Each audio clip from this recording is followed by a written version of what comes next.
So today we have Matt Simmons on Let's Talk Southwest Florida podcast. So Matt, we're going to dive into who you are today and the company that you work with, but also you as a person, some things that are going on out there in the community, Southwest Florida, because you're a huge part of that. And I don't know if people understand that and what all that means, but you're a very respected person in this community.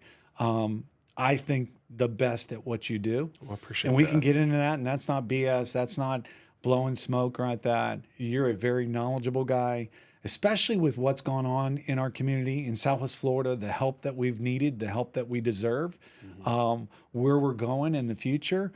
People like you matter. People like you are so important to have in our community, helping we as realtors. Sure. Well, I appreciate residential, that, Mike. Commercial, everything. Yeah. Yep. You're on the team. And if you're not on the team, that's a mistake. Well, I appreciate that. And particularly over the past 2 years since Ian, we've spent a lot of time where we're not even doing an appraisal or doing a market study. You know, it's just an agent in the community, a property owner. They need answers and they're not sure what's the next step of this. How does this work? What do I do for that? And so we've spent time, emails, phone calls, texts, just trying to communicate and get good information out there. Yeah. Because, you know, as you well know, it's like if you're in business somewhere long enough, don't worry about if something is a job coming in the door. Just help people. Yeah. Just And focus on helping people. You guys have always done that. So Maxwell is Mike Maxwell. Yeah. Hendry is Gerald Hendry. Yep. And then there's Matt Simmons. That's Simmons. Third generation. Yeah. Right. Dad's a preacher. Yeah. Love him. He's Still great. going. He's fantastic. Yeah. Yep. But you started with them in 2005? Yeah, I started with what was then Maxwell and Hendry Valuation Services in 2005. I got into the industry in appraisal. I think I got my trainee's license in 2003. I'm starting to confuse decades. It's been so long. 2003, right after my, or right before my 20th birthday. I think I got my trainee's license in hand when I was 19. And that allowed me to start bugging you with all kinds of questions. Yeah. Well, we've always had a great relationship, and I'm a big advocate of appraisers. I'm in real estate, been doing it a long time. We all have to work together. Yep. And for realtors not to help appraisers and appraisers not to, we're all in this together. And we want to do the right thing. We want to help the market and you know, just do the right thing. Yep. And how you do that is teamwork. Completely. You know? And there's a process in place where, you know, obviously we run into each other on stuff and get to communicate. And We've done that a on lot stuff. together. Yeah, quite a bit. When you guys call me, I'm like going, and I've always told my teammates, hey, when these guys call, Matt Simmons call you, you pick up that call. Thanks, Mike. And you take that call and you get back to him because he's got something that he's working on that's going to help this community. Well, I appreciate no that. matter what they're doing. So Mike Maxwell started the firm? Yeah, back in 1983, which consequently was the year I was born. So I like to remind him of that every now and then. He's a great man. Mike is and his incredible. wife. Yeah, Barbara's. They are salt of the earth people. Yeah, they're great people. They used to be my next door neighbor off of McGregor. Yep. My first home. Yep, maybe Wales. Wales. Yep. Yeah, Wales Drive. And I've known Mike almost my entire life. Yeah. And so... Are you from here?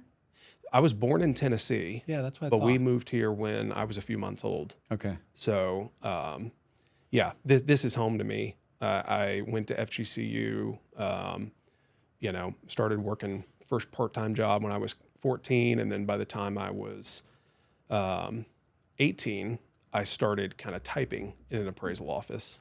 And Matt Caldwell, who is now the property appraiser in Lee County, Matt remains of counsel with Maxwell, Hendry, and Simmons. He's not, while he's in elected office, able to practice inside of Lee County. Yeah. In his capacity to take work outside is, you know, limited too. But Matt and I have known each other forever. Also back to having gone to church together back, you know, when we were kids. Yeah. And so when I was 18, Matt had been brought in to an appraisal firm to help type, residential reports for a residential appraiser who was someone else we went to church with at the time. Yeah. And, Matt got busy and learned a few things. And over a period of months, that appraiser told Matt, hey, you should go get your trainee's license. But you need to get your trainee's license and find someone to replace, you typing reports. Yeah. So he then goes, hey, you want to do this? Come in here and type report. I had no clue what I'm doing. Yeah. Like, if I got from one section of filling a report out to another without having to ask a question, I thought it was a good day. Yeah. But I learned a ton and started to just kind of absorb more and more with real estate. Yeah. And then same progression, I got my trainee's license after a few months and brought my brother in to replace me. And so it was kind of like this running, conveyor belt of appraisers we were creating. Now, does your brother work with you now? Yeah. And Scott manages our residential division day to day. So we've got... I got to meet him. I don't think I've talked to him on the phone, but I haven't met him. Yep. You should. I'm going to call him because Good. Yep. I know a lot of the guys there. So you guys got great people. Yeah. Gerald Hendry. Yep. Is the Hendry in Maxwell, Hendry Simmons. Yep. And Gerald is... Not a bad guy there, too. No. I mean, about as good Hendry a guy County, as it comes. one of the oldest families in Southwest Florida. Yeah. And the family, all those members, the ones I know, and there's a lot of different people there, different names, but just incredible people, the ones I know. Yep. Wonderful people. Yeah. Gerald and Beth are... you'd have a hard time finding better folks. Beth is a great lady. Yeah. Great lady. Yep. If you don't, Gerald is one of those guys. I've never heard anybody say anything bad about Gerald, nor you, nor Mike Maxwell. Well, and truth is, I think they'd say something bad about me before they'd say something about Gerald for sure. I guess Gerald is about as good a guy as it comes, and that's where I'm just grateful in so many ways that I had the privilege of learning on the path that I did from people like Mike Maxwell and Gerald Hendry. Yeah. And now, there's other folks in our firm, both now and in the past, that I learned so much from and got exposure to things in real estate that most appraisers never kind of touch in their career. Yeah. Most of the time we think about real estate appraisals and it's for a purchase mortgage or a refinance. And we do a tremendous amount of that work, but there's so much more There's a lot of to other the things. appraisal industry and valuation issues and expert witness work. And that's where, you just kind of have everything opened up to you and see all the ways to deploy your level of market knowledge. So it's awesome to be able to do all that stuff and see so many different things, because every avenue of product or service is like another way that we're providing intel to the market and helping people. Yeah, you think of, when you refer someone in business or to a friend or to a client, if you're going to give someone's name, sometimes they want multiple names. Right. Your name is always given, no matter what. It's always been with me. And I think that's going to be with most people. And if they're not, they just don't know. They're maybe not into the business as much as what, and when you give a name like Maxwell, Hendry, and Simmons, they're taken care of. I appreciate that. And no matter what way that they're trying to, whatever they need. Yeah. But if they need someone like you guys for whatever they're trying to do, whether it's selling a home or heaven forbid a divorce or whatever it might be, death, whatever it might be, valuation of a property or tax issues that come up that, hey, we can help you argue your taxes if there is a case there. We can help you with that. Yep. And we'll get into that. But what do you guys specialize? We touch on that, but what is your specialty? It's everything, but what is really... Well, and that's the problem at times, like making sure, we do a lot of things, but I don't want the message to be muddled about what we do either. Yeah. So our core competency is market analysis. Yeah. So the way that we think about our business is, the very center of what we do is market analysis. Any products or services are because it's an extension of a core competency with that. Yeah. the significant volume, the largest piece of what we do is real estate appraisal work. And that's both residential and commercial. We do a little bit more commercial as far as overall volume, but they're pretty even. It's usually around each year 60-40, Yeah. you know. So we're deep on both residential and commercial appraisal work. But we also do economic impact studies. We do value impact studies. We do even going back to appraisal work for a lot of the things that you mentioned. Life happens, litigation, estate work, all kinds of civil litigation, any number of ways that an appraisal departs from just purchases and refinances. We do a lot of general market studies. And then another thing, particularly this time of year that we deal with a lot, several hundred cases each year usually, is acting as a consultant in representing someone for their tax appeal. Yeah. So that's interesting. It's very, we'll get very into that a interesting little work. bit, Right? Because that is a big topic. Because just a lot of people have gotten their notices, Right. and with certain people, it in certain types of ownership, they got maybe hit a little bit more, and people are maybe not happy so much. No, especially with everything that we've gone through.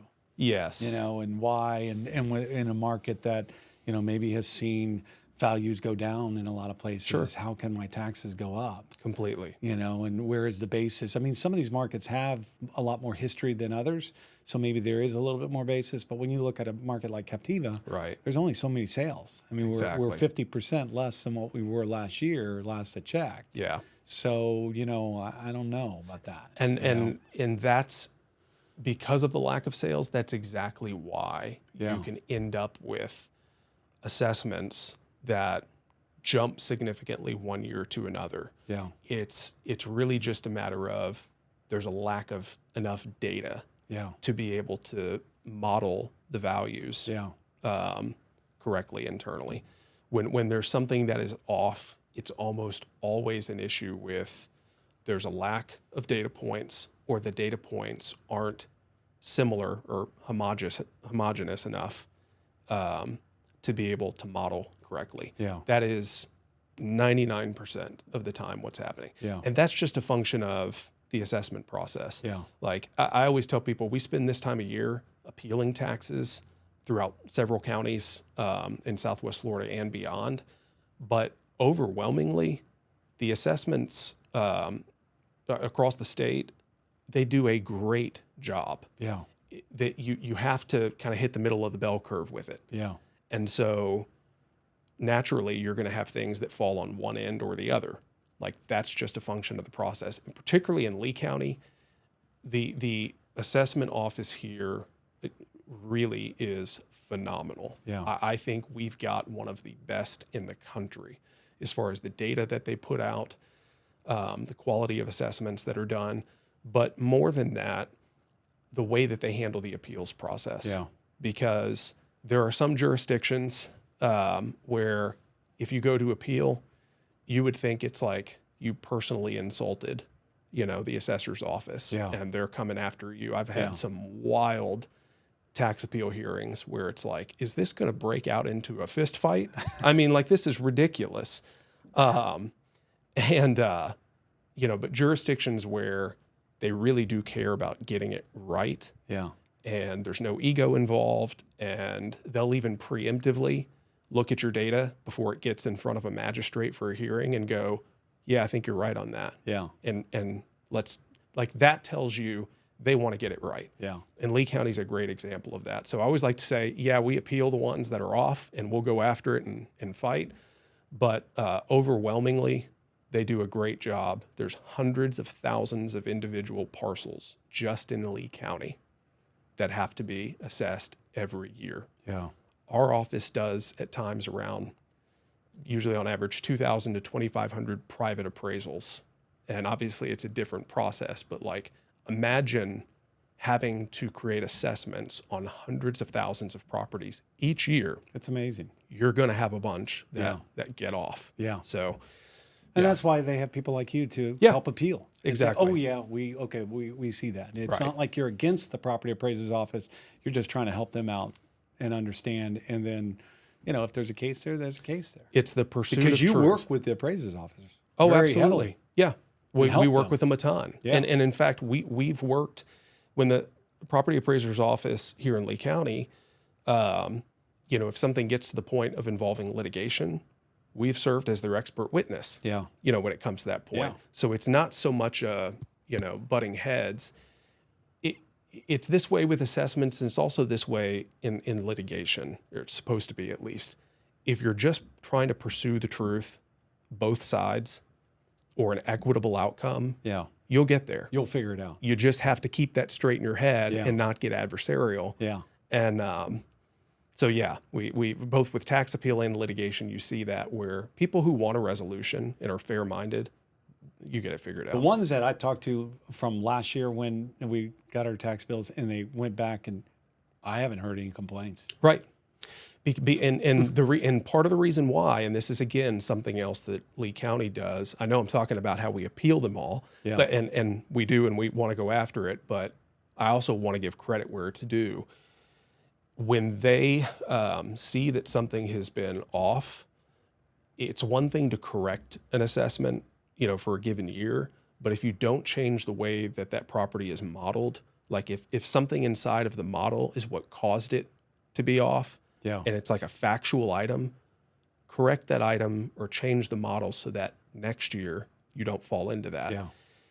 And there's some properties where year to year you still have to deal with it because for whatever reason it's not modeling correctly. But if they know that, okay, this is why it's off, I'll see them proactively make a change Yeah. so that this doesn't happen again. Yeah.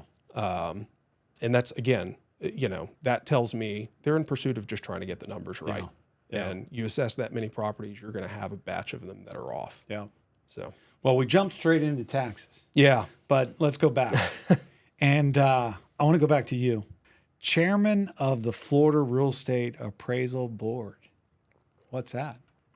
So the Florida Real Estate Appraisal Board is the regulatory agency that oversees all appraisers, appraisal instructors, and appraisal management companies, which those are the companies that act as kind of the go-between between a finance lender and the appraiser. They're the middleman. Yeah. So that board regulates that throughout the state of Florida. Throughout the state of Florida. Pretty big accomplishment. It was an honor. Yeah. I was probably appointed. the youngest. Probably that's I was probably the served youngest. Yeah, I was the that youngest position. at that time. I was 29 Gosh. when Governor Scott appointed me to that board. I mean, you're only 30 now, right? Yeah, I wish. Right. I'm almost at the 41 threshold next month. Or no, I'm sorry, this month now. It's October. But yeah, Early happy birthday. Thank you. Exactly. Governor Scott appointed me in 2012, and I spent 4.5 years on that board, and it was one of the most professionally enriching experiences I've ever had. That's great. Like I talked before about, and I could talk for days about things I learned from Gerald Hendry and Mike Maxwell and other appraisers, and but I had a similar experience being on the state licensing board. And my experience there didn't result in what you would think. Sometimes, I think people would view, oh, you were a regulator. And I still serve on probable cause panels. And so that board deals with license discipline issues. It deals with policy stuff, the Florida Administrative Code. But a big portion of what you do are license complaints. You're reviewing issues. You're seeing where people violated the appraisal standards. You're deciding whether or not, charges should move forward. And you would think that would make you maybe more gun shy or more obsessed over the technicalities. It had the opposite impact for me. It actually gave me such a confidence and level of understanding about the appraisal standards, the regulatory construct, what it means, what it doesn't, what freedoms an appraiser has, how they move in and out of that role to do other things relative to valuation that's not necessarily just appraisal. it gave me kind of a fluency on that stuff well enough that I could have confidence to go, okay, we can do this. Here's how we do this. Here's how we set this piece up. You know, I knew where kind of the levers were, what you can do, what you definitely can't, how we should think about different things.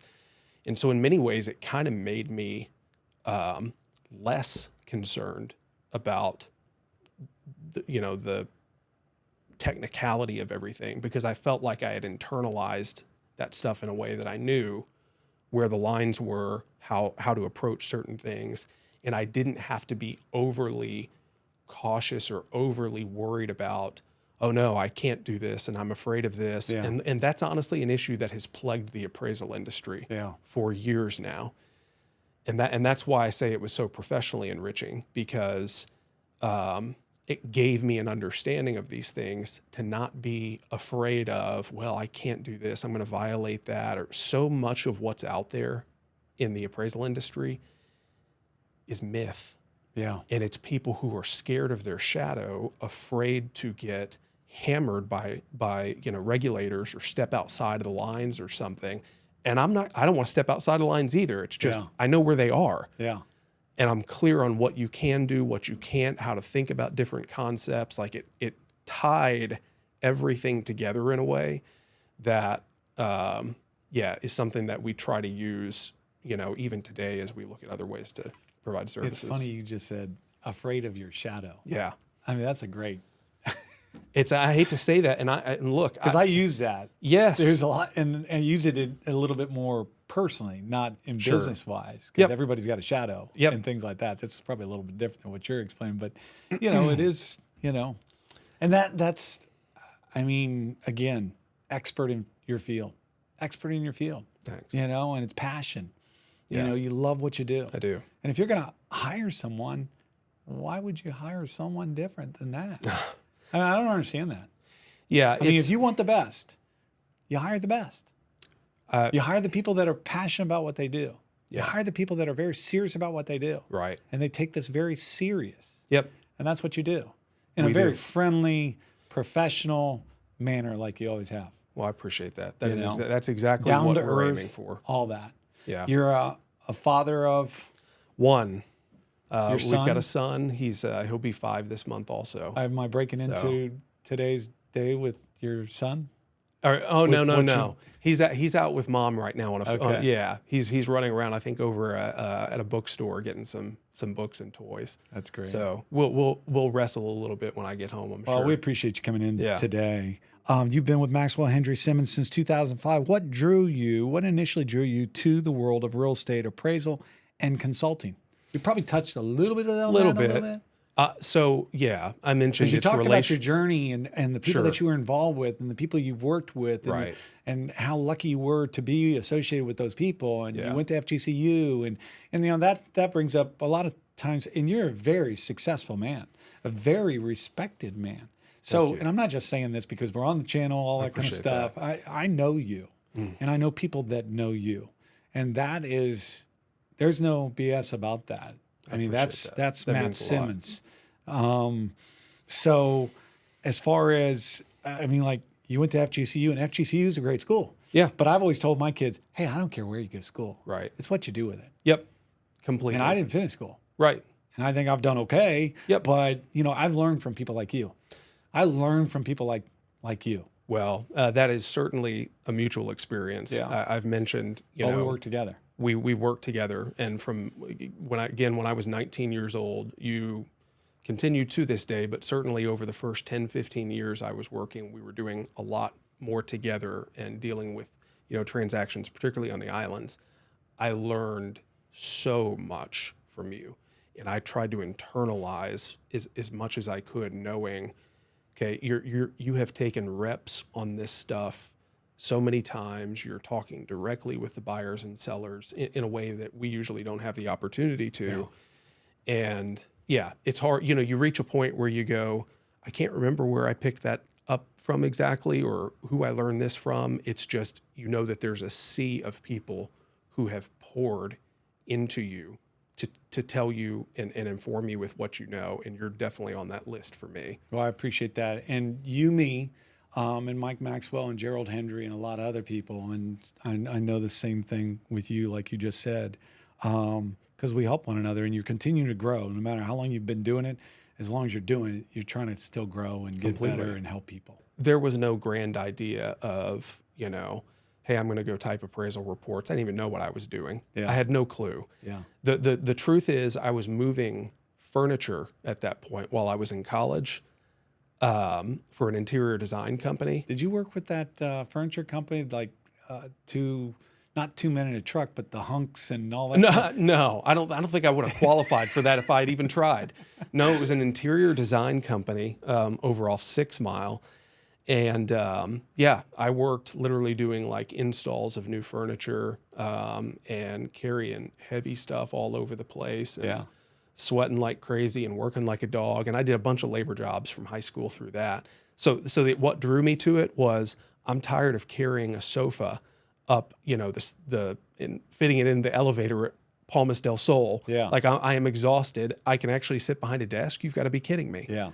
So that was the only thing that drew me. What I think kept me, though, was I've always really been fascinated with data and reading and being able to learn different things and how things connect to one another. And I literally remember at that time as I was starting and I was living my freshman year at FGCU in the dorms, I found the Lee County Property Appraisers website. And I thought, what the heck is this? All of this stuff is online. Yeah. And I can pull up a map and look at all this and what's that property and what did that sell for and how does this work? And it opened Pandora's box. Yeah.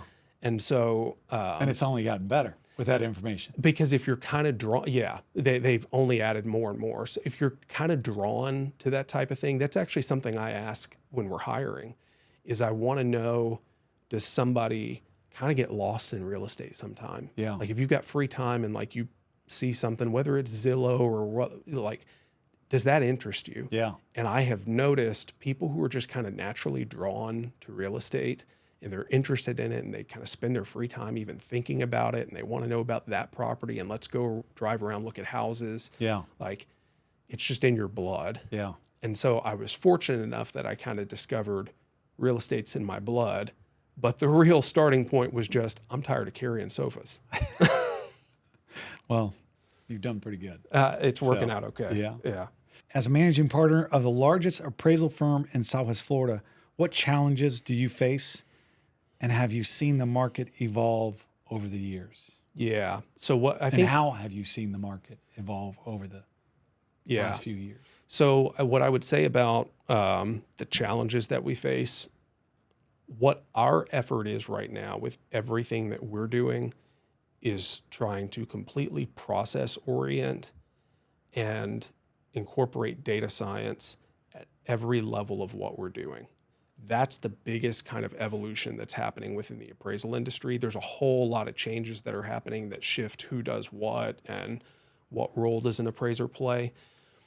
And it's not worth kind of getting into all the details of that minutia, but it all kind of centers on how do we improve a process to make it faster, to make it better, to make it more credible, more reliable. And the biggest piece toward accomplishing that is deploying data science in the way that we develop our opinions of value, the way that comparable sales are selected, the way that we, if it's a commercial property and you're dealing with an income approach and you're working through how to select the appropriate capitalization rate, like bringing as much from being a qualitative decision into being a quantitative one. And the appraisal process is such that it's always going to be kind of a marriage of data and science. But the way that you have to think about it is the data keeps getting better. That's the quantitative side. You need to let the data evolve and you evolve with it, and then only bring in the subjective and the qualitative kind of at the end on the stuff that the data can't speak to. Yeah. Because that's the direction of the industry. That's how you get things right. That's how you really understand things. Instead of making everything subjective and kind of everything is, a judgment call. Yeah. So like and we've already done a tremendous amount toward this end, but we're constantly looking at how to improve that and use data science. So that's one of the big changes. I mean, the market locally, what we've really seen is just an evolution of what Southwest Florida is. Yeah. I mean, the place, continues to explode with growth. And what's interesting is kind of seeing these milestones that we hit. So several years back, when Lee and Collier combined crossed the 1 million population threshold, Yeah. what was interesting is you started to see new retailers look into the market. Wawa is an example of that. Yeah. And there were 2 or 3 others at that time, that there are certain demographic triggers for certain users of real estate. And when you hit those thresholds, you see, oh, okay, that's when they jump in. That's when they jump in. Here's the matrix for how they decide on these things. So seeing us evolve as a community, and seeing us kind of hit those thresholds as we grow. And then obviously over the past couple of years, the changes that we're still trying to unravel, coming off of Hurricane Ian. That's the big thing, because what you try to do and evaluate that with data, I mean, it's so hard when you're dealing with Fort Myers Beach. Right. And you're dealing with Sanibel. Yep. And some of those areas like that. Right. Because there's not as much data to pull from and things like that, because it's just, I mean, there's not as many sales. And even when you have sales, it still comes down to, well, what mattered relative to that sale? Like, what's the unit of comparison? Are you valuing it on a per square foot basis? I'll give you an example, like condominiums out on Fort Myers Beach. Yeah. Where, say, the building has been damaged to the degree that it's not going to come back. The building is going to be razed and the property is going to be sold. Valuing a property When you say raised, you mean torn down? Torn down. Yeah. Yep. And there's a lot of that going on? Right. A lot of that going on Fort Myers Beach? Yeah. Yeah. And more to come. Yeah. How do you value that development site then? Yeah. And so it's complicated, but you kind of work through, if you're really in pursuit of what matters and trying to understand what triggers decision making from buyers, what matters, how are they calculating this, then you kind of get on the footing where okay, here's the way this is being viewed. We can kind of take all the data then and bring it to that same level so that the appraisals we're completing are relevant off the unit of comparison. Like if you try to grab some just general price per square foot or whatever else, you're not hitting the mark. No. You have to deal with like the build back provision and the square footage of the building and the combination of them. It makes sense once you understand it. The cost, but everything. it's complicated. Yeah, very much so. Yeah. And does it make sense? Right. Right. Does it make sense right now? Exactly. That's tough stuff. Yeah. And there's so much of it. Right. And there's a ton of it.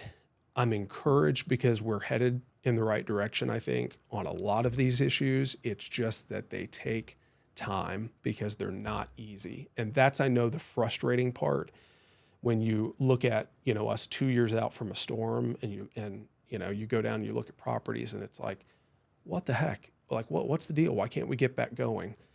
It's a complicated process to tangle through, the land development code and. Well, and we just had another storm. Maybe it didn't hit here, but it still affects us. Absolutely. It affects us in a lot of ways. And I don't think people understand that. No. We got some surge, things like that. And some of these areas got flooding again, but just the mindset and, everything that's got insurance, everything that's going into the whole picture here. It's a lot. It's a lot. And I again, like you said, you're very encouraged, but it's going to takes time. It's going to take some time. Take some time. And we can't be naive about, where weather events like this, how they may impact us moving forward.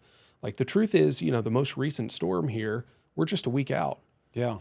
We don't really know for sure yet how the market is going to, we're getting anecdotal info from people and we're trying to figure it all out. That's what I told someone yesterday. I said, we don't know what this market's going to be like. Yep. We have no idea. No. Nobody understands. Nope.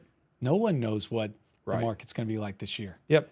But if you want to sell, we've got to really pay attention to this. Absolutely. And we may have to make some decisions here based on what you're trying to accomplish. Absolutely. Whether it's renting the property out, whether it's keeping it and moving back into it from that place that you moved to, whatever it might be, whether you want to be there or not. Yeah. You know, there's a lot of tough decisions that people have to make, and the thing that's you need always, good advice. And I Yeah. will say that, Matt, I'm not going to, again, it might sound on this podcast that I'm going to toot your horn a lot, because I am going to, because you are the best at what you do.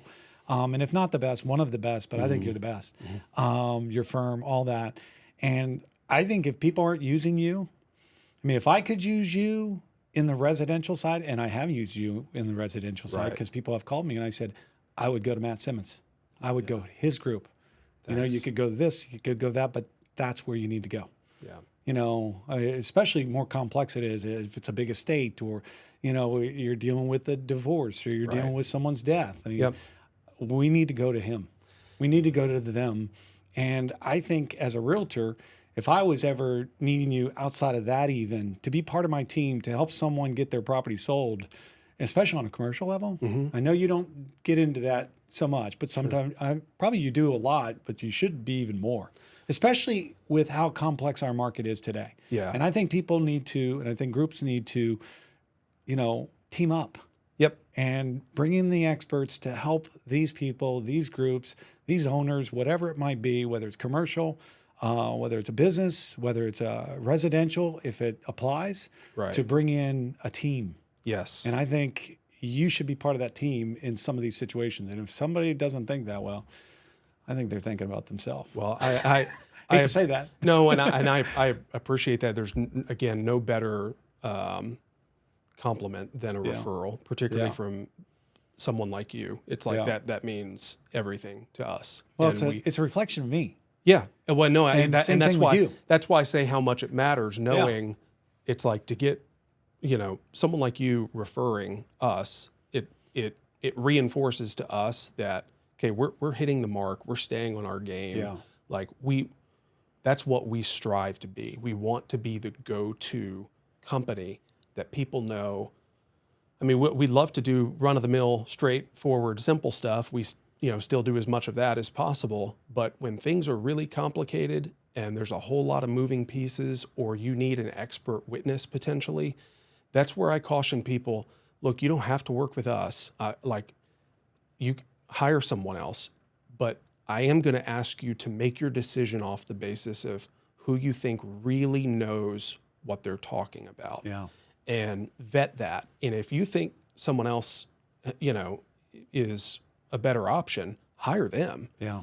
But that's where it's like in appraisal, if we're just talking about that as a product, it's not the written report, it's not the document, it's not the inspection. The appraisal is by definition the opinion of value. Now, it's communicated through a report. You do things like inspect the property and pull research and whatever else is part of the appraisal process. But what you're buying is an appraisal. It's an opinion. Make sure someone's opinion is worth buying. Yeah. You know, because, and again, that can be plenty of other people besides us. But, Yeah. but I do encourage people to make the decision on that basis, particularly when the issue is consequential. If it's litigation, if it's whatever else, it's like, you really want to have someone who knows what they're doing here. All appraisals aren't equal. All witnesses aren't equal. There's a lot of moving parts. It's so funny. I just did a deal with someone, and great realtor, but we had it under contract. We had agreed upon a price, and we were, you know, through our due diligence, and they get their appraisal. It wasn't subject to financing, Yeah. but they got an appraisal, you know, for whatever purposes. And he came back. He goes, Mike, we got a problem. And I said, what do you mean? And he goes, appraisal came back. It's 50,000 shy. I said, okay. I mean, it's 5.5 million. Exactly. It's 50,000. What do you tell me? And he says, well, I'd like to get the 50,000 from you. And I go, not going to happen. Not going to happen. And Right. there's a couple reasons why. Yeah. Because one, you're out of your due diligence. It's not subject to financing. Right. So that's one big thing. Yeah. And two, let me see your appraisal. Yeah. I want to see your appraisal. Right. So I looked at his appraisal, and he came back with the 50,000 short. And I haven't even talked to my clients about it. Sure. Because I'm not going to bother them whatsoever, because they'll say, go pound sand. Exactly. We'll sell it to someone else. Right. So I didn't even bother with him about it. But he tried. He was working for his client. And I said, well, number one, your bedrooms and baths are off. They missed a bathroom. Right. So I don't know if that's 50,000, but But it's your something. appraisal's off. Yeah. And then I looked at your comps, and you're saying that my lot's only worth this. Well, the lot next door just sold for a lot more. Yeah. So there's another thing. Yep. And then they missed something else, and I'm like going, maybe I should be asking you for the $50,000. Exactly. Right. Not you asking me, Yeah. because maybe we sold too cheap. By the time we get this thing corrected, Yeah. the ledger may actually switch to the other side. I didn't hear from them after No, that. I don't doubt you. Yeah. But they tried. That's So, a perfect example, though. Yeah. I look at people's appraisals, Yeah. and I meet the appraisal at the job too, because I Right. think it's so important. And you guys can't have any influence from us. That's not allowed. However, you can call people, like you've said. You can call Absolutely. experts in the field and say, hey, can you tell me a little bit about this sale right here? Because I'm doing an appraisal. And I tell appraisers, hey, whether I'm part of that sale or not, you call me. Yeah. You call me if I have any kind of knowledge to help you get your appraisal right. Yeah. Whether it's a positive or a negative, I want to help the market. And that's And actually, I like to see positive. sure. We all do. Yeah. You know, Of course. it only helps the market, but you also don't want to do something that's outside the market that's No. too much that is just false. I remember specific instances with you. When you say that, I can picture, if it's 2007 or 2012 or whenever, like driving down Periwinkle and on the phone with you, and you're kind of downloading knowledge to me about sale. I can picture in my head us probably after dropping a key off out there or something. And you've always done a great job of that and sharing info where you really would have no obligation to do Yeah. that, which just shows that it's like you're just trying to help. That's all you're trying to do. And if you just worry about that, Yeah. everything else will take care of itself. Yeah. That's Just all you're trying to do is Stay help centered people. on that. Yeah. And I always tell people, if I get the job, great. I just want to help you. Yeah. And I mean, I don't want people to use me, Right. but if it helps them and it'll come back to me later on. And I Yep. think that's your same way of doing business too, is hey, I'm just here to help you. Hopefully you choose my firm. Hopefully you choose me to represent, but I know there's a bigger picture. Right. I know there's a bigger picture, and not that you're going to win down the road, but you're going to win down the road because you did the Completely. right thing. Exactly. And I've done, and I'll do that and am willing to continue doing it. I would say, if you're an appraiser and you need help on something, Yeah. call me, Yeah. email me. I will help you work through an issue. Did a ton of that over the past couple of years with 50% rule stuff. I'll do that periodically when somebody's got a question about a compliance issue or something relative to the uniform standards of appraisal practice. Like, happy to do that. Yeah. That whether it comes back to you or not, it's like that's just the way I think that you just treat people. Yeah. You just mentioned something, the 50% rule. Yeah. And that was a big topic after Ian. Right. I mean, what do you think about that? I mean, and we talked about it right after the storm of Ian, and we talked about things like that. We talked about value loss, Right. which I understand based on our conversation with that still hasn't been approved yet. Yeah. Now we're going to go 50%, but we'll go to value loss right now. Sure. Yeah. So there was odd set of circumstances with Hurricane Ian where Congress designating that storm as a federal disaster that could be claimed as casualty loss has still not been resolved and worked out. Yeah. I'm still entirely confident that will be completed. And I know that the House representatives throughout Southwest Florida have tried to package that as part of bills over the past, I think maybe twice at least over the past year. It's not worked out, not done, but I'm still confident that's going to happen. Yeah. It's just not resolved. Now, the hurricane from a week ago, I'm not certain, but I think we may already have the disaster declaration we need on that.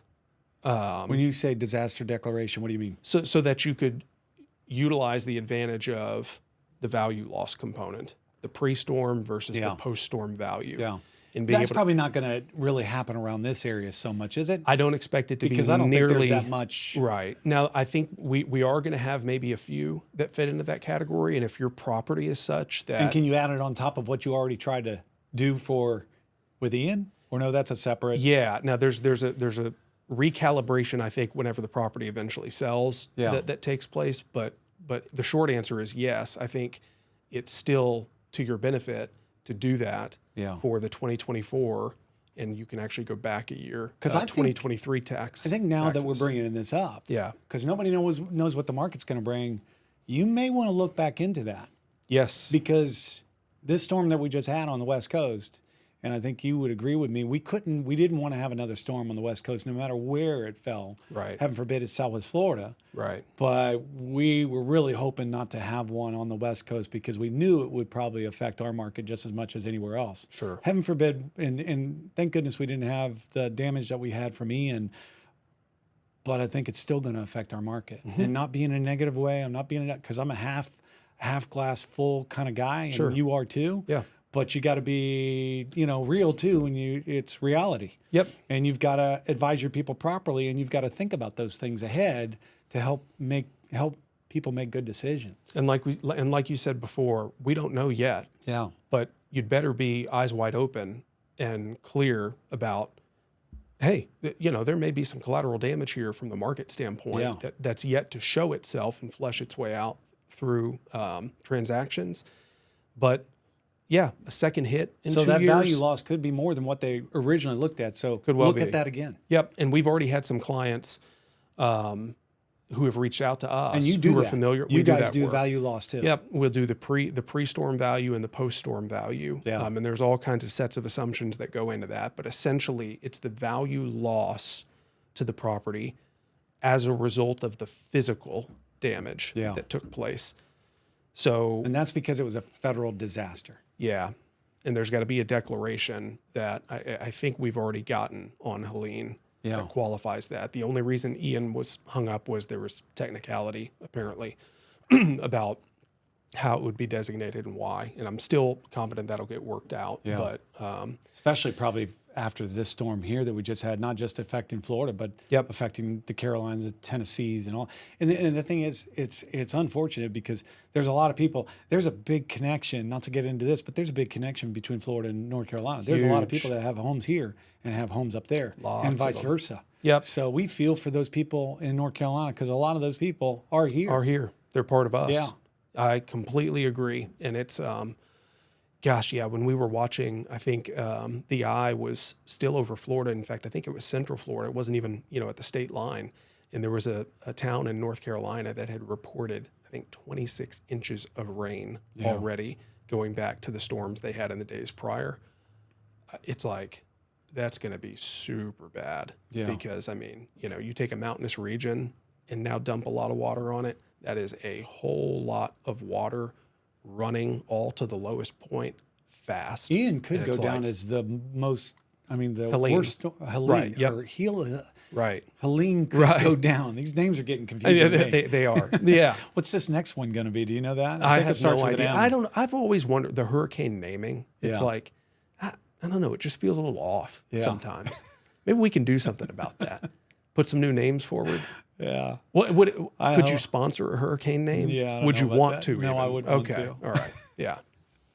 But that value loss, that's a big topic. Yeah. And I would encourage anybody listening to this is to call Matt Simmons, Maxwell, Hendry, and Simmons firm. You can reach out to us. We can talk through a lot of things. If it's a little bit confusing what the answer is, then what we always tell people then is you need to make sure that any conversation you're having with us and any decisions, your accountant is also aware and you're getting their advice. Yeah. Because we know a lot about these things, but obviously people's accountants are really the ones who, and their financial representatives, who will know in someone's individual circumstances if it makes sense. You know what, though, when we first did that podcast back after Ian, and we talked about that, there was a lot of smart people, a lot of wealthy people that didn't even know about that. You don't have to be wealthy to take advantage of this, but there was a lot of people that had no idea, and their accountant had no idea. Yep. And they were like, "Oh yeah, you can take advantage of that." Yes, but we had never dealt with that before, really. No, not here. No, and it's the way that section of the tax code is written is.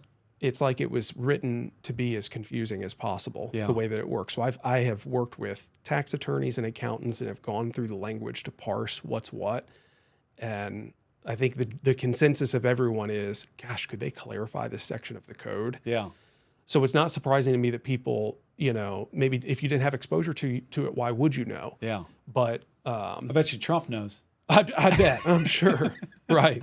Yeah. Not to go political on you. Right. You don't want to go that way. Yes, I'm sure. Yeah. Just No. everybody get along, please. Exactly. Yeah. Just everyone get along.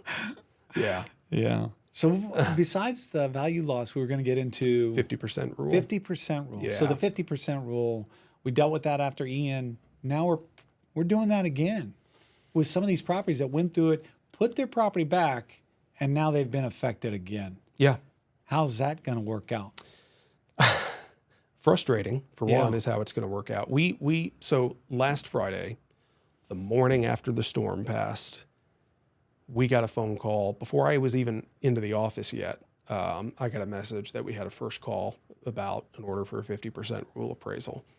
And it was a property on Bonita Beach that had flooded during Ian. The property owner just 2 months ago finished putting it back together, getting it all ready, and had just gotten the photos done to put it on the market. And it took another 6 inches of water. She's got to go back through, tear out the drywall, start all over, deal with flooring. And it's like, that's a gut punch, honestly. So like, I think the first thing I would just say is our community got another gut punch. Yeah. Not nearly the one that we took 2 years ago, but we should just acknowledge it's like, yeah, that is a rough shot to take 2 years after. I've already had 2 calls that to the people that I expressed to them, you know, the value of that ground level structure is not what it used to be after this storm. Yeah. And you've really got to think about that value. Yeah. And the value of the land. Yep. And you know, what you're going to have to put back into it, Right. process everything. Yeah. Do you want to do that? Right. And these 2 people did, and they just got flooded over. And then I just heard from one yesterday, they're tearing it down. They're done. Yeah. They're done. Yep. They're going to rebuild them. Sure. And they're going to be rebuilt new, and they're Right. going to, and it's going to be much more desirable. Absolutely. The big question too with that, you've already gone through it once. You've collected maybe some insurance on that.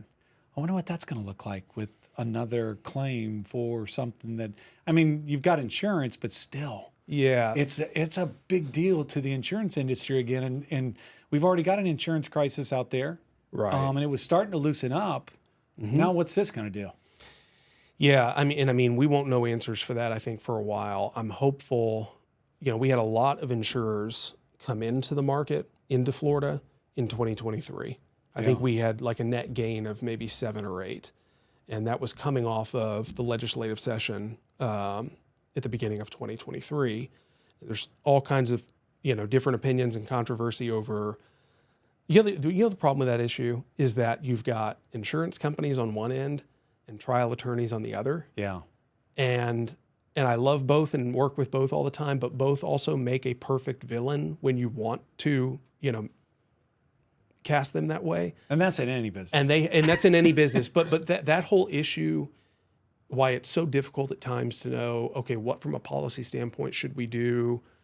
Are gifts being given away to insurance? Is it too slanted toward trial attorneys? It's because both sides are really good at communicating messages, and they're both an easy quote unquote villain to kind of make out. But the net of what happened in the 2023 session is that it made it easier for insurance companies to kind of limit their exposure in certain ways and to come into the market. And the result of that was the real evidence that that's what happened. We gained insurance companies.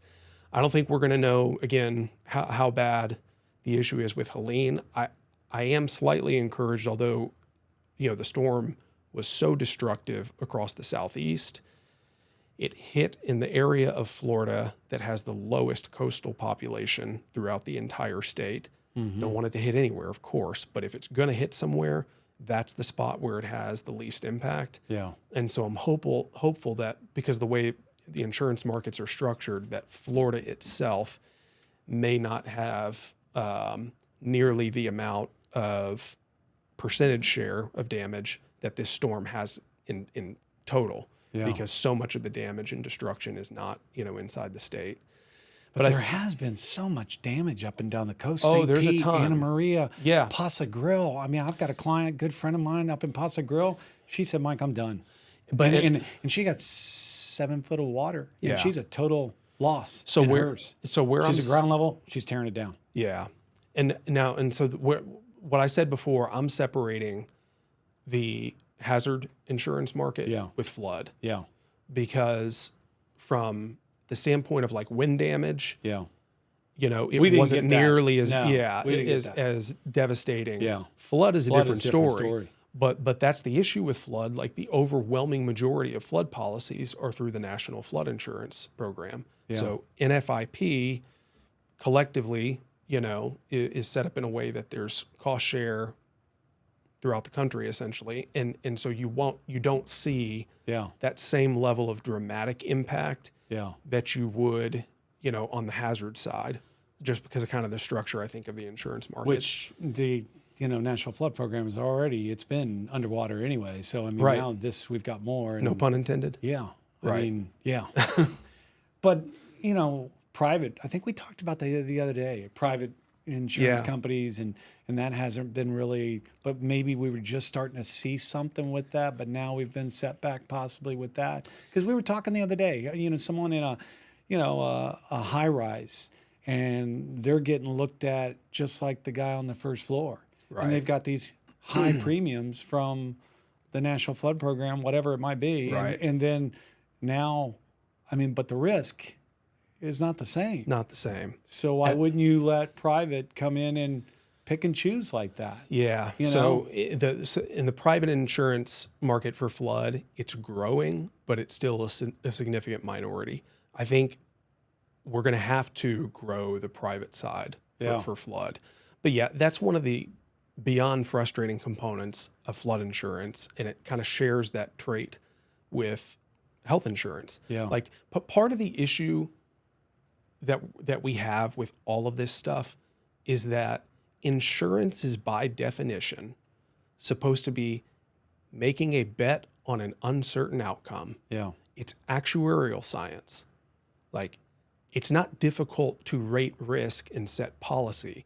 It is difficult if the markets are constrained in a way that there's artificial influences about how things get rated, and premiums have to be equalized because different segments of the insured properties or areas are actually subsidizing other areas with significant risk. Yeah. And again, that's the same dynamic that I think people understand happens with health insurance, where it's not a wide set of unknowns. You're actually taking people, or in this instance, properties, where I have a known loss that I'm going to have here. I have a known, I'm not going to take a loss over here.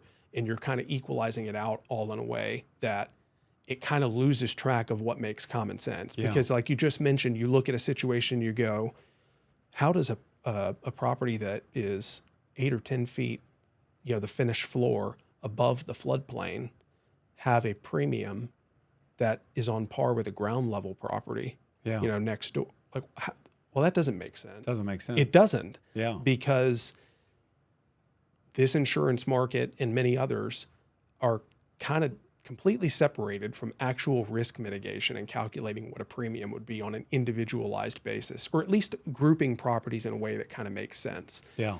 And that's why it's hard to kind of make sense of at times. Why is this premium this and why is it that? Because it's like, it's not truly priced for its individualized risk. Yeah. We're talking insurance. Yeah. And you're not in insurance, but again, you're an expert in the field, so you get involved with all facets of, your industry. Yeah, and we see and understanding I've got that, and that goes into good friends in this business, and like have tried to learn and understand a lot of this stuff because it's so impactful. Yeah. So yeah, I always tell people, it's like, hey, there's some questions on this topic. It's like, not going to go there. But when it comes to insurance, that's just the part that, from a structural standpoint, is frustrating. Yeah. Because you can't then make sense of it on the back end, because it's like, it's not set up that way. Let me ask something. Oh, we touched on the 50% rule, but this is interesting because other markets are like this. And we found out after Ian that there are a lot of properties that have lower level space. Mm-hmm. And we saw what happened with Ian, and we saw a lot of stuff on the road that FEMA's coming down going, what's all this stuff on the road? Right. And now we've just had another one. And that same stuff in some properties are back out there on the road. I mean, I heard the other day that they're going to start cracking down on that. Have you heard anything on that? I mean, I could see, because I know that Anna Maria, if you go for a permit for your property, they get to be able to come into your home to see if you've got anything that was done without a permit, a lower level space. Okay. And then they also, if you have a license to rent your property up in Anna Maria, they get to come in your home and check to make sure. Wow. And that's a big deal. That's a big deal. And they're not supposed to do that on the lower level anyway. Right. You know, it's easy for me to say because I don't own one. Sure. You know, I do own a property that is coastal, but it's above a flood. Yeah. You know, and I don't have a flood insurance. I wish I did, but it's high enough. So Yeah. anyway. Yeah. But I think that could be an issue that's coming down the road that people aren't even thinking about. And they really need to think about that when they build these things back. It's great to take the lower level and make it living space and enjoyable space, and you can still do that. Mm-hmm. And I've seen that in other markets where they've done that and they've made living space down there, but it's by code. Yes. And I think the designers, I think the builders, I think the people just need to be informed a little bit better and maybe encouraged to maybe consider that. Yeah. And Joyce Owens, who is a designer locally, and there's a lot of good designers, she designs with resilience in mind. Yeah. And she designs like that. She's great. She's great. Yeah. She's one of the best, I think. Yep. But that's how she designs. Right. And I know there's other designers, other architects that do that. Right. But I think we need to really encourage that as much as possible. And I know people are trying to take advantage of every bit of space that they have, every inch. But again, but we've seen the effects of this. This is twice, in a 2-year period where there's been decent level of surge. Yeah, and I don't know I'm not an insurance guy, but if I have a policy, and even though the lower level's not insurable, Right. I put it down there. Right. Could insurance, and you don't know this, and I don't know this, and maybe you do, but could an insurance say, hey, you broke your policy? That's a you good broke your point. policy, and we're not going to insure you.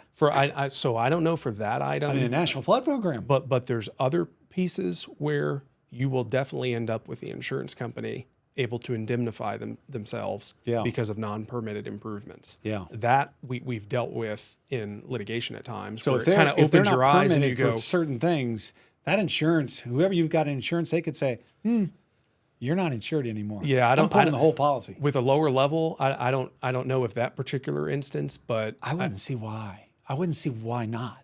right. Actually, not why. Yeah. Why not? It's changing the nature of the insured property. Yeah, I think just people need to be smart about this stuff. Completely. And they need to get good advice from people like yourself, hopefully people like me, and really think about this. And if they want to take the risk, then they take the risk. Take the risk. But, really think about this stuff going forward. Keeping things out of the floodplain is really important. If we're in a cycle where we're going to deal with this kind of thing, even if it's once every 5-10 years or something, it's impactful enough.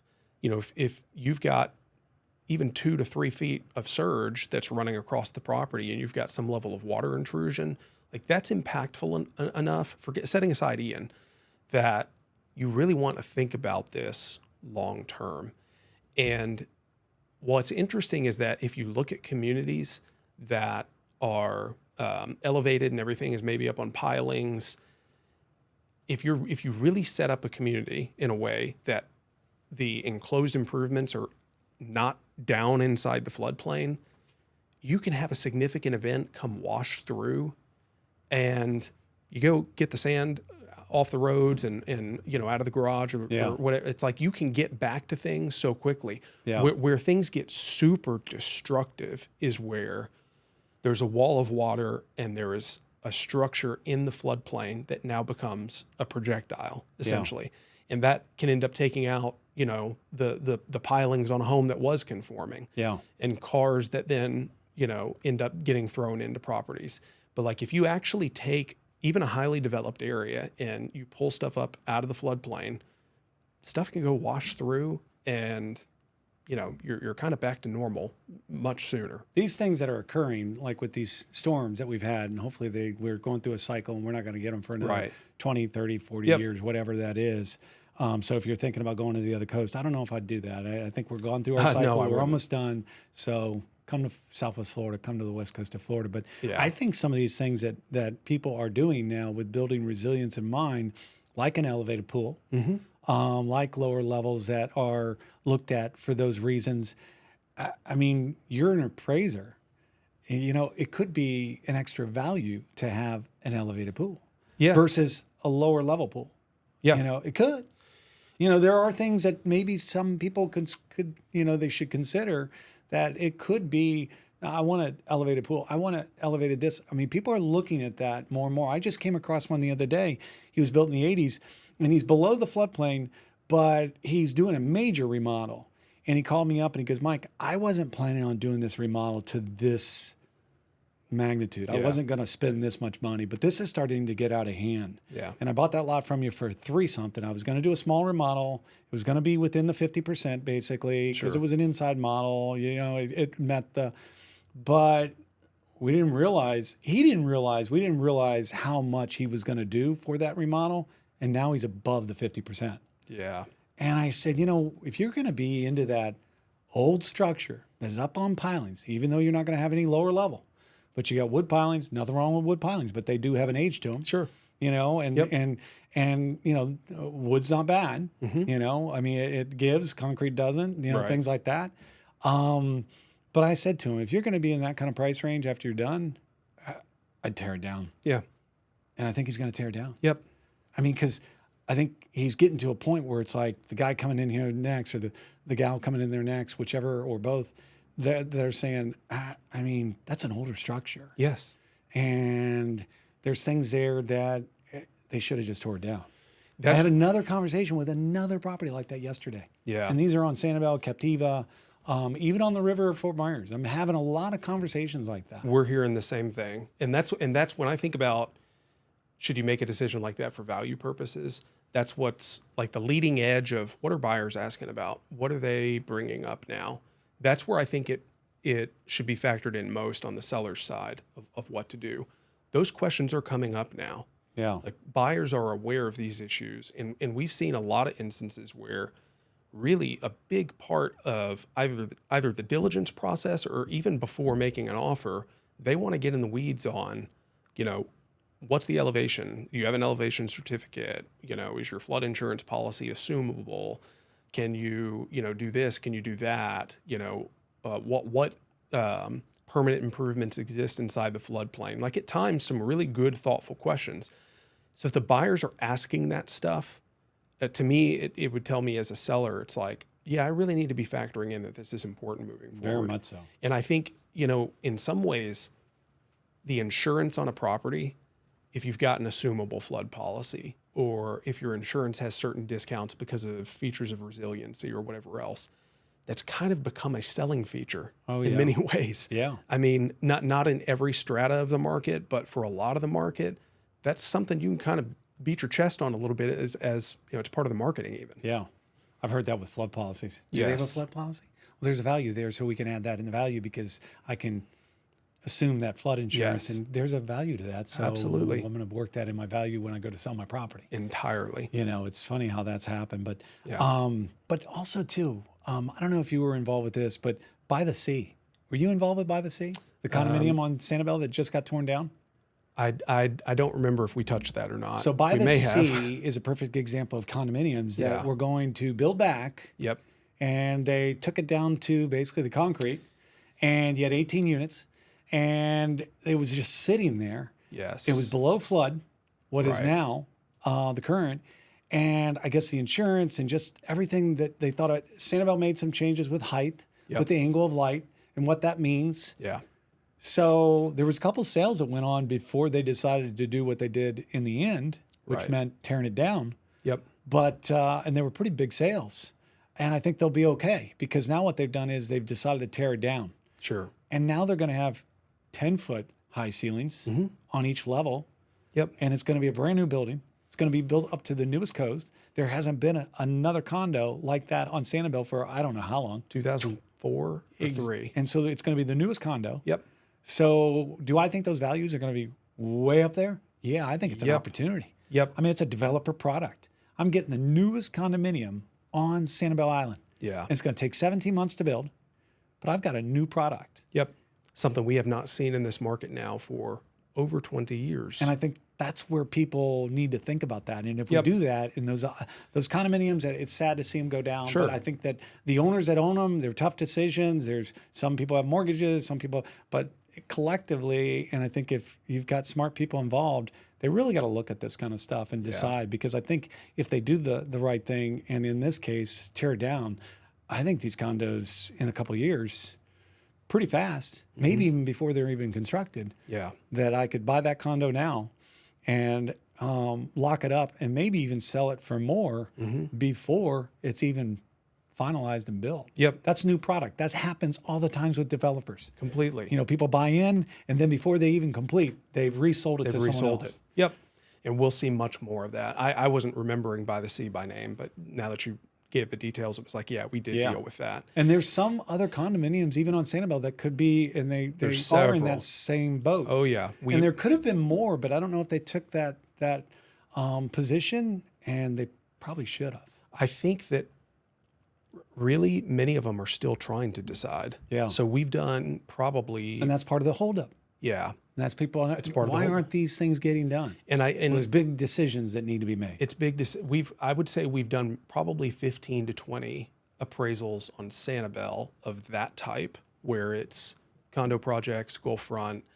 And the reason why I think it's taking a long time to figure out is because the decision for them comes down to, all right, if we sell, all right, there's a land component. What's that worth kind of on a pro rata basis to distribute among unit owners? And then there's the offer of insurance payout. And I think the insurance component is the one that's trickier to figure out. That's what's holding up. Because it's like if you could put just those two numbers in front of them, and then you can work out the math on, great, what am I getting in net? But there's ambiguity on both of those relative to what the actual number will be and the time to get it back. So that's, I think, why we're seeing limbo on a lot of those. We're hopefully helping to clarify for the land component piece, knowing, okay, great, here's the way that a developer would look at this site. If you, as an association, were to make that decision, here's the way they're going to approach what they're buying. You know, associations like that, you also have to consider, they have to decide, are they wanting to sell purely as is right now and like quick sale? We're not going to hold someone's hand through a long due diligence period to figure out what they can get approved, maybe as a variance on height. Like the real critical decision for those folks oftentimes is there's a number if you want to sell now, and like you're not going to hold somebody's hand till they figure out every little last thing of what they get. And there's a number associated with, we'll hold your hand through at times maybe a 12, 18 month diligence process to get approved. Buyer will close at that point, but you can get a little bit more money because you've mitigated their risk through the diligence process. And like even deciding, well, which of those scenarios do we want to sell under? That's a decision in and of itself. Well, and it's a tough decision, especially when you have a storm that just happened again. Yeah. And heaven forbid we got another one coming. Sure. But can you walk us through a memorable case where you have valuation expertise played a crucial role in litigation of a property tax appeal, where your valuation expertise played a crucial role? So like for tax appeal stuff, there's probably a bunch of stuff that would come to mind that would be interesting. I mean, we've saved, I'll be short on this one. We have saved folks on a tax bill, a single property tax bill, as much as around $350,000. Yeah. Like that's a substantial piece of property, but single year, single property, got it settled in a way that saved them $350,000. Yeah. And Where those was are that obviously, property at?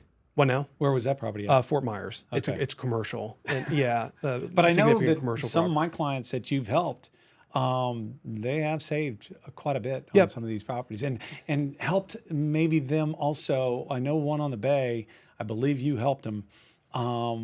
They also looked at the property and you helped with this, where what the use of that property was and how it was being valued Yes. with the acreage of how much it had, all that, and really what you could do with it, especially how Sanibel is restricted. And he told me, Mike, it worked out fantastic. Awesome. You know, what they were going to tax me and what I ended up with because of really what my property's about, and they didn't understand. The property appraiser's off, that Matt Simmons helped me big time. Well, to get feedback like that is like, Yeah. yes, that's the aim. And that was a big jump in taxes. Yep. And I called him the other day. I said, with this new bill, with this new tax notice, I said, you need any help with this? And he goes, Mike, I'm good. Yeah.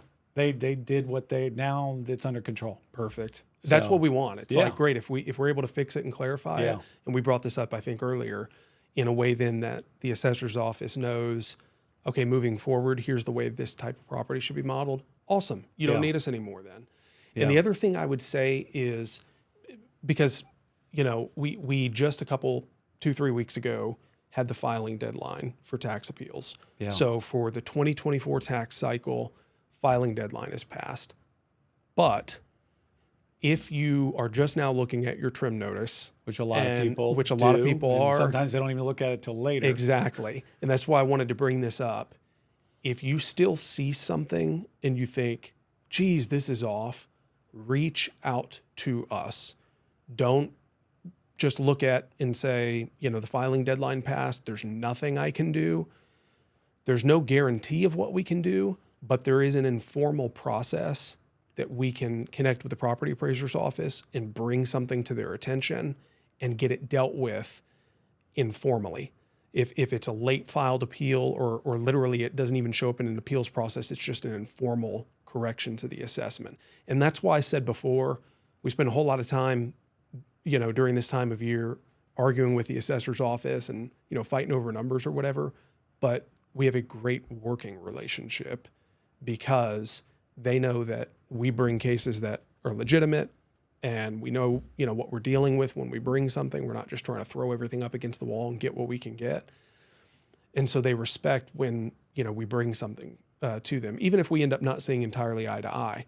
So we can take properties like this that maybe, didn't get an appeal filed by the deadline and go to the assessor's office informally and look at it and say, hey, here's the scenario. Don't you agree? Forget filing deadline and the technicality of it. You agree this number is off, right? Yeah. Because they just want to get the numbers right. Yeah. So please don't be think discouraged from because it's passed. Yeah. You still reach out. Still reach out Yeah. because we can always try to work an informal process. Yeah. And depending on the circumstances. And when you say can reach handle out, it. you mean call Maxwell, Hendry, Yeah. and Simmons. Right. Matt Yeah. Simmons. Right. Yep. And Reach so out. let me ask something. Getting back on that, Yeah. with the tax thing, when you look at your tax notice, it breaks it down by your fire, your schools, and all that, and how much money is going towards that. And there's usually a percentage, Right. and that they stay, and they don't go. Do they increase? I mean, there's a percentage that they pretty much stay by, right? I mean, where they can't go above. Yeah. So Because one of my clients said to me, he said, Mike, everything looks in line. There's a huge increase when it comes to Lee County schools. yeah. What was that about? Well, so it may It was just his property? I wouldn't think so. No, it may be that there was an exemption involved. Like hearing you describe that scenario, it may be that there was a change relative to an exemption on that property that exposed all of a sudden that property to something else that was on the tax bill. If it was something new for them this year. But yeah, it's like caps. Kind of like if he was a vacant lot before and now he's a home, that kind of thing, and now your tax is based potentially. on... Yeah. Yeah, but other forms of exemptions potentially too. I would love to look at whatever that was. Yeah. But there's a 3% homestead cap on properties throughout Florida. So your taxable value cannot increase by more than 3% each year. For all other properties, so all non-homesteaded properties, residential, commercial, land, there's a 10% taxable cap. Yeah. And so what's important with understanding the assessments is there's different terms involved. There's a taxable value, and that taxable value is constrained by the caps. It's constrained by exemptions, all those other kind of influences that pour into what the real assessed number will be. And then there's what's called just value. Just value is the closest thing to pure market value. And where this gets confusing is because all these numbers are showing up different places, and it's like, what the heck is going on here? Captiva is a big example of that because I've seen some taxes there. I'm like, well, that doesn't make sense on that one. That one's got, I mean, that one's low. That one's really high. And let me give you one for Captiva too, because so here's something to pay attention for if you're on Captiva. You may be looking at, oh, my just value is, that's way too high, but I have all of these caps in place. My taxable value is only here, so I don't need to worry about it.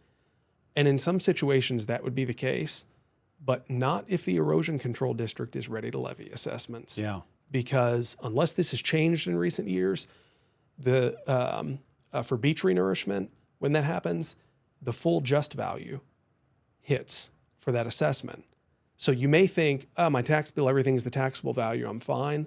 But then when erosion control levies an assessment, they use the just values, again, unless that's changed recently. Okay. So you just have to kind of be aware of which taxing districts are using which number. Yeah. And it's a lot to keep track of. So it's like, I'm not suggesting, somebody can just kind of fully be fluent on what's what. But that's where we just tell people, hey, if you get your tax bill, even if you think it's fine, just call. Yeah. Ask us.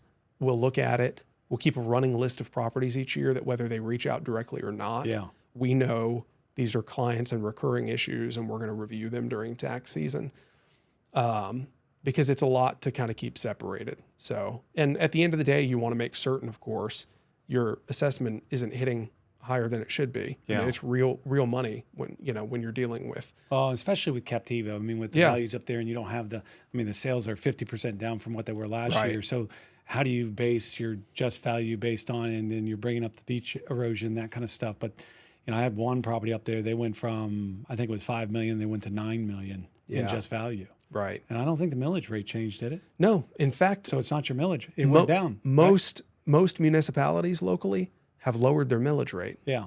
And I know City of Fort Myers did. City of Cape Coral just announced theirs Wednesday. They dropped their millage rate 2.8%.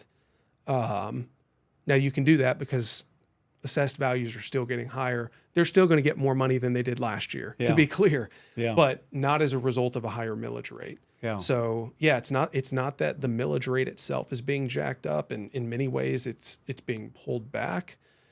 It's just, that's another kind of piece of how caps work in Florida. Yeah. If you're subject to a whole lot of cap and the savings because of it, that's great. But you have to know then that when the market stabilizes, let's say it stabilizes for 3-4 years, your taxable value is still trying to catch up with what the just value for your property, the real number, is. That's why I brought up both of those. There's always a real number for assessment, the just value. It's just that the taxable is being impacted by those caps. So that's how you end up with, market's been down, or it's been even for 2 or 3 years.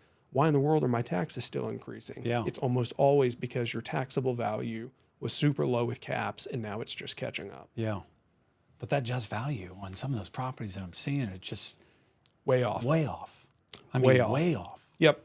And and look, to the credit of the assessor's office, when they make mistakes on things and it's brought to their attention, they deal with it. Let me ask something. I don't know if we want to touch on this or when you hire firms like yourself, naturally you're going to get paid. How does that work? Okay, so and I've heard percentages. We're going to get X amount of if we win, we get out of X amount of the percentages because we're going to fight for you. And there is more than just filing a piece of paper. Yes. So it's not about just filing a piece of paper and I get 33% or whatever it might be. Right. Versus the guy down the street that's charging 40. Yep. Exactly. And that's how it works on our end. Yeah. So and this is one of those examples of where. And I have found out that I think you guys are pretty fair with what you guys charge. I think compared we to are. some other people.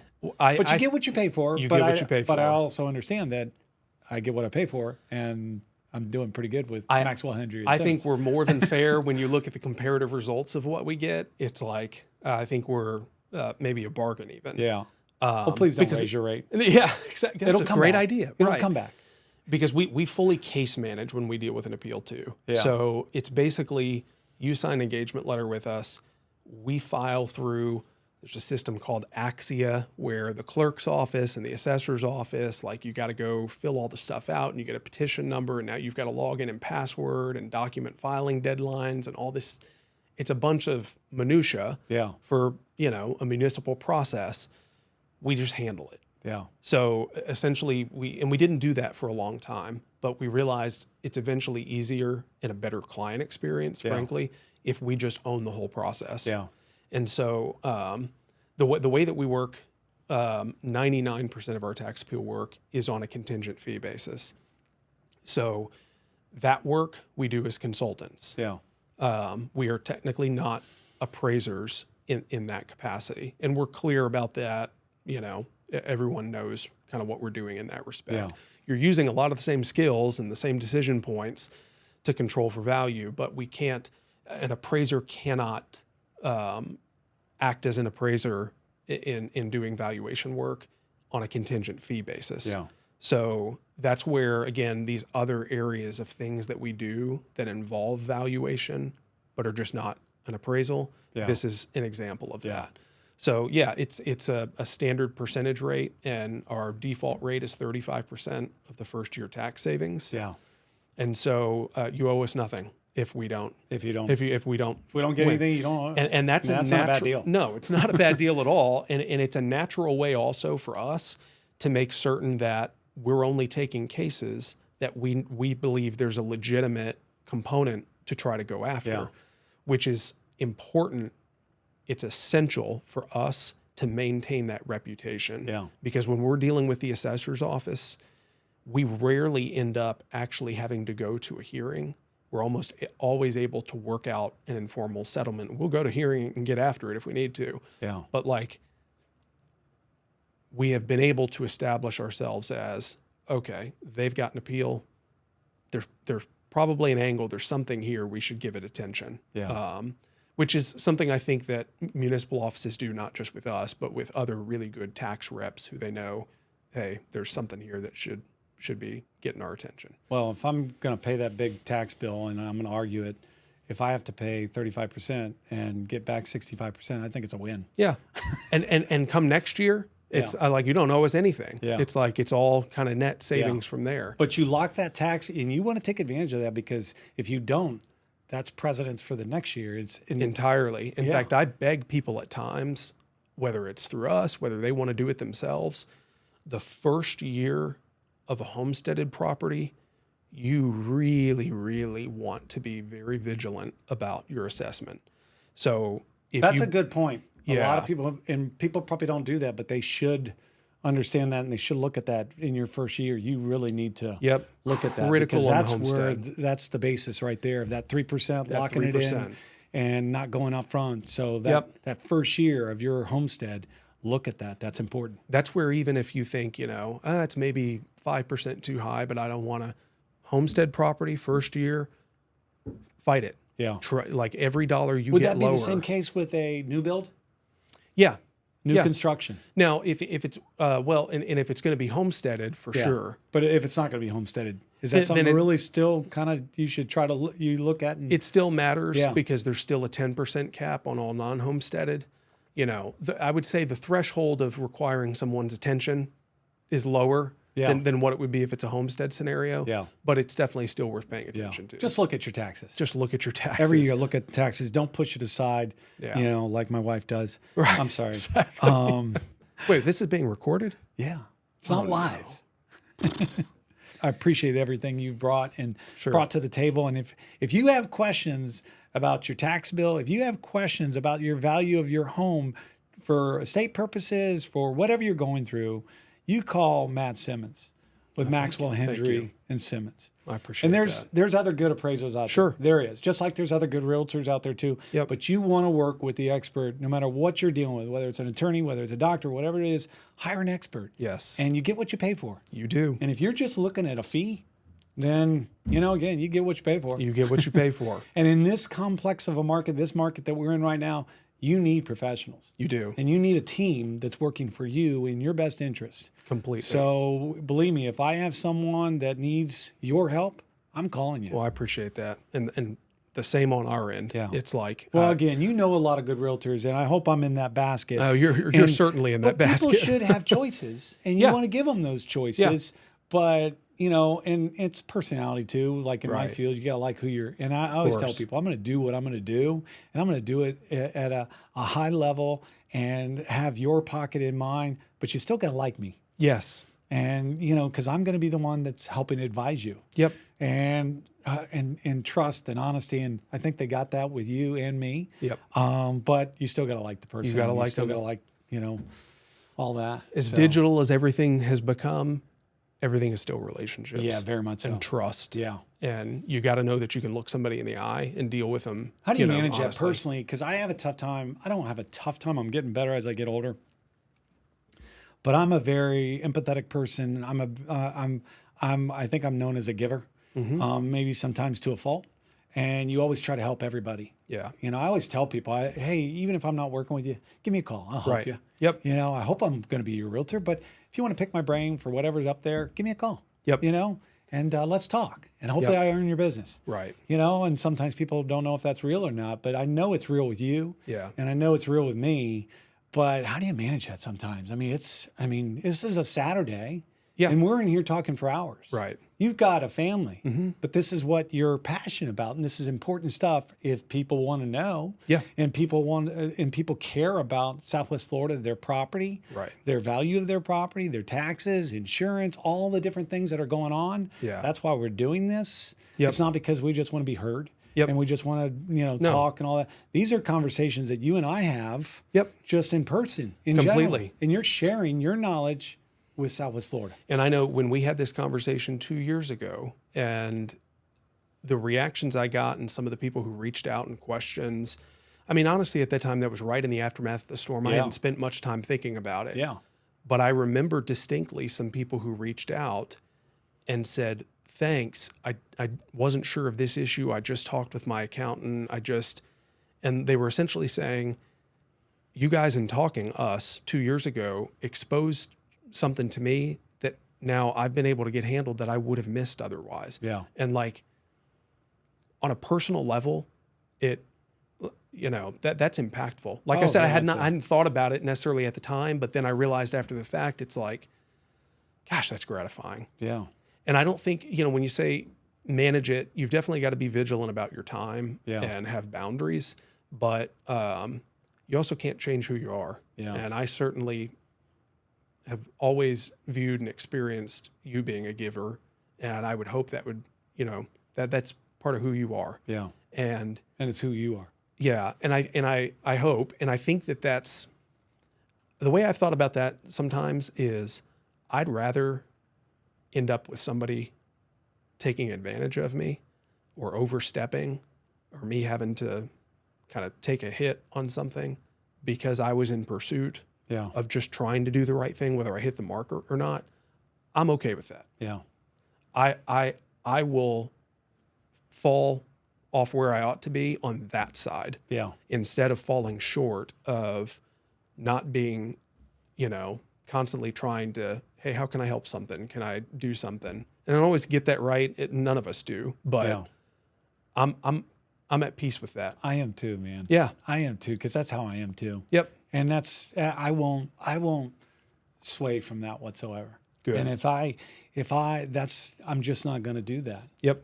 Because it's who you are. Yeah, it's who I am. That name started before me. Yep. And like your dad, and Absolutely. that's a big thing with me. My brother, my mom, my sister, all that. That's a big deal with me. Mm-hmm. It matters. My family. You can do whatever you want to me, but that name and those family members and those people and my friends and all that. That's big with me. And Yep. I know it's big with you and your community. You're an advocate for your community. Thank you're you. a dedicated father, and you're a dedicated professional in what you do. You're passionate about what you do, and that's why I think the world of you. Well, that means more than Yeah. to me, and I think the same of you and have for. We've done a lot of this. We're today. we're gonna sound old when I say for a score or a couple decades. It's like, but truthfully, you have poured into me, not just from a professional level, but just personally. Oh, thank been you. fortunate enough You're to the same. consider you a friend for years. same. And yeah, You're the think same. extremely highly of you, Yeah. Mike. Well, thank you. The feeling's mutual, as you know. Thank you. Have we done repetitive loss for multiple insurance claims? Have we done yet? The only thing I'll say on that then is, there's a repetitive concept loss. of repetitive loss. If you've Yeah. got multiple claims within a certain time frame, that concept exists both within the FEMA 50% rule Yeah. and how the cumulative damage is calculated. It also ties over to the insurance side. And if you have repetitive loss, for flood, you can end up in a situation where if you are recognized as a repetitive loss property, the net effect is you'll still get insurance, but your premium, I think, goes to like 150% of the fully risk rated premium, which is not 150%. You know, it's a significant hike in your premium. You can still get it, but if you're a repetitive loss property, if you fall into that category, In flood. And that's You- a you big can end deal, up- especially yeah. with a home that's on the ground, things like that. yeah. And you put it back once, and now you got to put it back again. In FIP's got criteria for how repetitive loss is determined. I mean, you So- think about that. You think about that with repetitive loss, with that kind of scenario. If you fall into that, you're thinking value. Okay, well, if I put it back, it's going to cost this. And usually putting it back doesn't mean it's that much cheaper, because to remodel a home and to build new, when you really think about it, you know, people really have to think about that. Sure. And then now you're adding insurance that much more up because of maybe a repetitive loss. Right. So you really got to think about this stuff. Yeah. It matters. It It's matters. impact. It's real dollars. Yeah. It's like some of these flood insurance and wind policies are, it's significant. Yeah.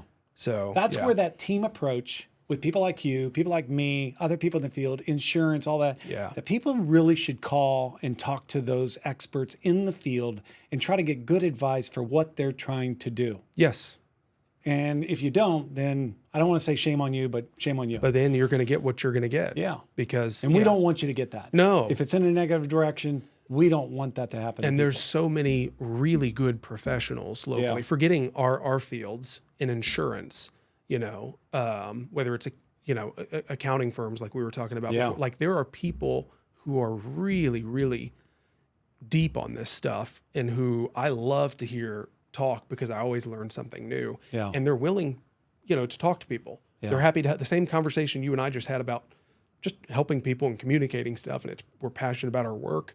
That extends to those folks too. So We do have just some reach great out. leaders in this area. Yeah. And you know a lot of them, and I know a lot of them, and I respect them. Yeah. And, some politicians, law enforcement, whatever it might be, fire, all that kind of stuff. Just people giving back to our community. There's a lot of people that have devoted their time in this community and giving back. And it doesn't mean writing a check. No. It means giving back their, just to see Southwest Florida get better. Yes. Everything for what's best for Southwest Florida. Yeah. With Southwest Florida's ongoing growth and development, what trends are you seeing in the commercial real estate market? Yeah. And I'll be just brief on that. I think, transaction volume has been down now. This will be the third year where we've had lower transaction volume. We're on the upswing right now. Like transactions in the pipeline are starting to increase over the past month or so, but we're going to have another, historically speaking, on the downside as far as transaction volume. Trends, one that's super interesting to me that I've spoken about and have given presentations on is something that I call retailtainment. And it's the merging of, entertainment related properties with retail. So if you think about like a place like Bay Street Yard down on Bay Street in downtown Fort Myers. Or like a It's Mercado? A Mercado with some of the things that are happening in Mercado fit into that category. Backyard social out at like Tree Line, where it's basically a property where it's kind of the party, the have a good time, go watch a game, go to the bar. You've got multiple places to get food. There's games. There's all kind. It's not fully dedicated in one lane. But it's food, beverage, and entertainment. Yeah. And we have a lot of emerging concepts that are coming, like High Five in Estero, They're a big retailtainment operator in other markets. High Five is coming to Estero. They are, about ready, I think, to break ground, but that's happening. That's a sector. It's not a fad. Like, that's something that's interesting to me because it connects to other changes that are happening in people's lives. People are working from home more. Yeah. There's more and more disconnection in society. The way I like to describe it too is people are far less likely now, certainly than 20 or 30 years ago, to like host a dinner party at their home. Yeah. And that's a shame, Yeah. but the level of socializing and having people into one another's homes, Yeah. we're all connected through 1,000 different things, and yet in many ways have never been more disconnected in our lives. And so what's totally true. What's interesting about this specific piece of commercial asset class, retailtainment, is I think it's scratching that itch. Yeah. I think retailtainment is, even if people aren't actively thinking about it, it's kind of a non-committal way to go to a social environment and be able to, hey, I'm here, I'm participating, I'm in stuff, but it doesn't have the same degree of commitment of going to someone's home, or I'm having people into my home, or again, without any judgment of, I still think it, that's not good that we don't do things the way we used to. Yeah. But that asset class is connecting people. Yeah. And you go and you have a good time and you relax and you enjoy a game, with somebody on a TV, and you're playing, and your kids or this and that. You're meeting somebody who you otherwise would not have met at all. I think that asset class is going to have staying power because so many other ways in society that we've had connection previously now don't exist in that same way. I think I'm moving there. Yeah. I think I'm moving to that type of development. Yep. Where also too they have residential or condominiums, wellness, things like that. Yes. We had the one at Royal Palm, and I think that's probably still going to go off. Yeah. I know that they've been looking at things, and people are wondering what's happened there. Right. I love the concept. Yeah. I love the concept. I think you got to build it first, and then they'll come. Yeah. I wouldn't build the residential and the condominiums probably first. Right. I'd build what you're going to develop there. Yeah. That retailtainment, whatever you call it.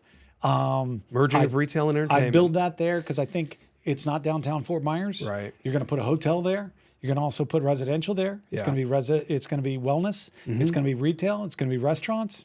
I think it's big. People want experience. Yeah. And that's what I think commercial real estate is finally tapping into. Yeah. Even with more than just vanilla types of uses, like your regular old retail store. If you look at the way that property is being designed and the experience that they're trying to curate, it's all about creating connection and about kind of tying you in some way, eliciting some sort of emotional response, even if it's kind of, it's not outward or significant. Commercial real estate is realizing you have to create connection and provide experience for people. I mean, in Fort Myers, we've got the bell tower, and they haven't been able to get it off the ground. Right. Why? They've had the worst timing. I mean, and they've got the perfect spot for all that. They did a phenomenal rehab of that. And Yeah. then, great, it's ready. And here's COVID. Yeah. I mean, the timing has just been... Capitol Grill went in there, and I mean, it's like we've got, it's the best thing ever came out of Fort Myers. And incredible. it's Capitol Grill. It's great, Yeah. but I mean, gosh, that's how much Fort Myers needs. Yes. And that's how much it deserves. Yeah. And if we just do that, I think there's people that will definitely run to it. And we've got a lot more of that coming, in particular in the Daniels corridor. Yeah. Like you got Capitol Grill down there now. Yeah. It was just a couple years ago we got Cooper's Hawk. Yeah. Over on 6 Mile. And the Whole Foods Plaza filling out, and retailers that are coming there who were already in market of Southwest Florida, but not in Fort Myers. Like they were either in Estero, Bonita, or Naples. Yeah.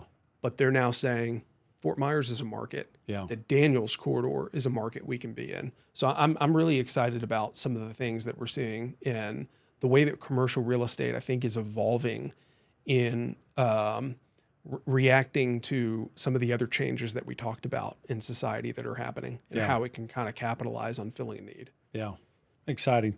Looking to the future, what are your goals for MHS, Maxwell, Hendry, and Simmons, and for your personal career as the industry continues to evolve? Well, I would say I would describe it as. I mean, you're not going to our retire goals. anytime soon. are you? No, afraid not. I mean, we've got plans for growth, and we have grown. I mean, we cover now from Hillsborough County south through Collier County, and we've got actually a staff member who lives in Tampa and can cover the markets up there directly if it's something that we need somebody there. And that's actually something we're tapping into right now, say with all this 50% rule work that may be needed. We are from Hernando County south trying to jump in to fill a need to help with all this stuff, because obviously we just went through it. And so, I mean, we've got plans to grow significantly, but not for growth's sake. The reason we want to grow is because I think we've got something that we want to add to the industry and we want to share with people. And that's part of what I mentioned before about how we're trying to process orient and implement data science in a way that really kind of changes a lot of what the appraisal processes look like. So don't want to grow for growth's sake. I think we just are realizing as we're developing, what we are and working through all of it, this is going to be kind of something we want to almost evangelize out there and take to the rest of the market. Well, we could go on and on and on. It's been a pleasure today. Let's talk Southwest Florida. Doesn't get any better than Matt Simmons. Appreciate it. You're a friend. You are as well. Appreciate you having me. Thank you.